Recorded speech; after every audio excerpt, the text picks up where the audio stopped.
প্রিয় চাকরি প্রত্যাশী ভাই বোনেরা, আসসালামু আলাইকুম। সবাইকে স্বাগতম আমার চ্যানেলে।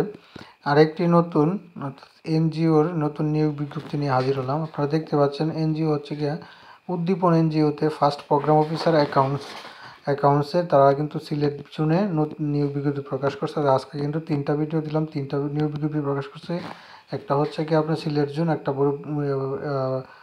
বরিশাল জোন, আর এটা হচ্ছে গিয়া সিলেট জোনের জন্য ফার্স্ট আপনার ফার্স্ট প্রোগ্রাম অফিসার অ্যাকাউন্টসের তারা তাদের কেরিয়ারের মাধ্যমে নিয়োগ বিজ্ঞপ্তিটা প্রকাশ করছে। তো সেই বিষয় নিয়ে আপনাদের সামনে আলোচনা করব। আবেদন পদ্ধতি, কী কী দায়িত্ব, সবই এই ভিডিওতে থাকবে। তো আমি উদ্দীপনের অফিসিয়াল ওয়েবসাইটে আছি। তো আপনারা সকলেই জানেন হয়তো, বা নতুন যারা আছেন তাদের জন্য বলে দিই যে উদ্দীপনে আপনি আবেদন করতে গেলে প্রথমে আপনি তাদের কেরিয়ার ওয়েবসাইটে ঢুকে একটা আপনাকে অ্যাকাউন্ট ক্রিয়েট করতে হবে। সেখানে আপনার একটা সিভি তৈরি করতে হবে। আপডেটেড একটা সিভি তৈরি করার পরে আপনি একটা লগইন আইডি পাসওয়ার্ড পাবেন, সেটা সংরক্ষণ করবেন। পরে যে কোনো যত নিয়োগ আসবে সেখান থেকে আপনি জাস্ট লগইন আইডি পাসওয়ার্ড করে আপনি পাসওয়ার্ড দিয়ে লগইন করে আপনি আবেদন করবেন, আবেদনে জাস্ট ক্লিক করবেন। তো এরকম নিত্য নতুন সকল ভিডিও পেতে আমার চ্যানেলটি সাবস্ক্রাইব করে দেন। আর যারা এখনও চ্যানেলটি সাবস্ক্রাইব করেন নাই তো তারা একটু চ্যানেলটি সাবস্ক্রাইব করে দিন। আর যারা সাবস্ক্রাইব করেছেন তাদেরকে অসংখ্য অসংখ্য ধন্যবাদ। তো আমরা চলে আসলাম তাদের কেরিয়ার ওয়েবসাইটে। দেখেন, উদ্যোক্তা উন্নয়ন কর্মকর্তা সিলেট জোন, উদ্যোক্তা উন্নয়ন কর্মকর্তা বরিশাল জোন, এই দুইটা ভিডিও আমার ডিসক্রিপশন বক্সে দেওয়া আছে। আবেদনের লিঙ্ক আমি ডিসক্রিপশন বক্সে দিয়ে রাখবো। তো এখন যেটা আছে ফার্স্ট প্রোগ্রাম অফিসার ও উন্নয়ন উদ্যোক্তা কর্মকর্তা অ্যাকাউন্টস সিলেট জোন, ডিসেম্বর 2024, মেয়াদ 22শে ডিসেম্বর। হ্যাঁ, আমি যদি ফুল ভিউতে যাই তো আমি তাদের জব ডিটেলসটা আপনাদের সাথে নিয়ে আলোচনা করবো এবং আবেদনের সিস্টেমটা একটু হালকা পাতলা দেখিয়ে দিব। তো তারা যেটা দিয়েছে আপনারা দেখেন, job details, name of post, position, first programme officer and উদ্যোক্তা উন্নয়ন কর্মকর্তা অ্যাকাউন্টেন্ট। তারপরে আছে কি রেসপন্সিবিলিটি আছে, দেখেন আপনি কি দিছে,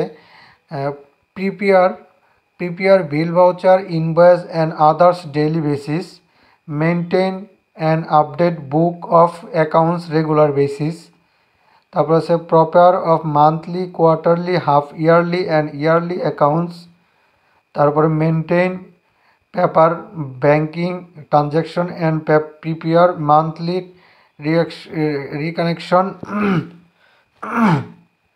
update all transactions both manually and software, prepare and maintenance fixed asset register and regular basis in paper prepare manner, তারপরে documentation of all account and financial paper with the organization, data entry of variable branch, those template for meaning অর্থাৎ তাদের আপনার অ্যাকাউন্টসে যে কাজগুলো আছে, বিল, তারপরে invoice, daily basis, monthly, সব কিছু আপনার মেনটেন করা লাগবে।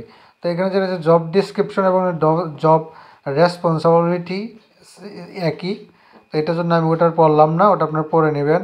তো তারা যেটা দিয়েছে আপনার দেখেন, শিক্ষা এডুকেশনাল রিকোয়ারমেন্টস দিছে minimum BCom BBA pass or equally degree, অর্থাৎ ইউনিভার্সিটি ডিগ্রি স্নাতকদারিতা, বয়স 18 থেকে 32, এক্সপিরিয়েন্স নাই। ইফ ইউ আর ফেসিং, মানে আপনি যদি কোনো সমস্যা প্রবলেমের মুখোমুখি হন আবেদন করতে গেলে বা সিভি তৈরি করতে, তখন ওখানে আপনি মেইল দিবেন। তো ওই অ্যাকাউন্টারে ওই ওই অ্যাড্রেসটা দিয়ে আপনার মেইল দিবেন, তো আপনাকে তারা সমাধান করে দিবে। তো আসলে আমরা আবেদনের সিস্টেমটা দেখি। তা আবেদন ধরতে গেলে আপনার এইগুলো উদ্দীপনের সবগুলো আবেদনই একই প্রসেসের। অর্থাৎ আপনাকে সর্বপ্রথমে একটা কষ্ট করে লগইন আইডি করতে হবে, যেটা আমি ফার্স্ট বলে নিয়েছি, এবং এটার একটা ভিডিও আমি শর্টকাট ভিডিও আমি দিয়ে রাখবো, সেখান থেকে আপনারা দেখে হেল্প নিতে পারেন। তো আমি এই যে এখানে দেখেন অ্যাপ্লাই নাও ক্লিক করলাম। ক্লিক করার পরে যে এই ইমেল আইডি, পাসওয়ার্ড এবং এই ক্যাপচারটা এখানে বসিয়ে তখন অ্যাপ্লাই নাও জব জোন ক্লিক করবো, আমার অ্যাপ্লিকেশনটা অ্যাপ্লাই হয়ে যাবে। সেক্ষেত্রে আপনার যাদের নতুন নাই তারা এখানে ক্রিয়েট অ্যাকাউন্ট দিবেন, ক্রিয়েট ডকুমেন্ট অ্যাকাউন্ট দিবেন। দেওয়ার পর আপনার এই যে দুইটা উইন্ডোজ চলে আসবে। তো এখানে বেশ কিছু 5টা-6টা ধাপ আছে। তো ধাপের মধ্যে সব তথ্য দিয়ে এখানে আপনার মেইল আইডি দিবেন, যেটাকে আপনি দেবেন। দেওয়ার পরে পাসওয়ার্ড দিবেন, 2টা পাসওয়ার্ড দেওয়ার পরে এখানে যে গ্রেট সিকিউরিটি কোড দিলে আপনার মেইলে একটা মেইল যাবে, মেইলে একটা কোড যাবে, ওই কোডটা দিয়ে এখানে ভেরিফাই করবেন, তখন ভেরিফাই সিস্টেম চলে আসবে এবং আপনার পাসওয়ার্ড এবং ইউজার আইডি দিয়ে আপনার অ্যাকাউন্ট তৈরি হয়ে যাবে। তো তখন আপনার education, professional qualification, experience, training, family information, reference, file and photo এগুলো আপনার দিয়ে একদম প্রপার একটা ডকুমেন্ট আপনার ডকুমেন্টেশন অর্থাৎ সিভি, আপডেট সিভি তৈরি করতে হবে। তখন আপনি এখানে ক্লিক করেই শুধু লগিং এবং ইমেল আইডি লগিং এবং পাসওয়ার্ড দিয়ে আপনারা করতে পারবেন, এই আবেদনের অপশনটা চালু করে আপনারা করে নিতে পারবেন। তো এই ছিল প্রসেসটা। তো এরকম নিত্য নতুন সকল ভিডিও পেতে আমার চ্যানেলটি সাবস্ক্রাইব করে দিয়েন। আমার চ্যানেলটিতে সকল ধরনের চাকরি নিয়োগ বিজ্ঞপ্তি প্রকাশ করা হয়ে থাকে। সবাইকে অসংখ্য ধন্যবাদ। আসসালামু আলাইকুম। আমার চ্যানেলটি সাবস্ক্রাইব করে দিয়েন।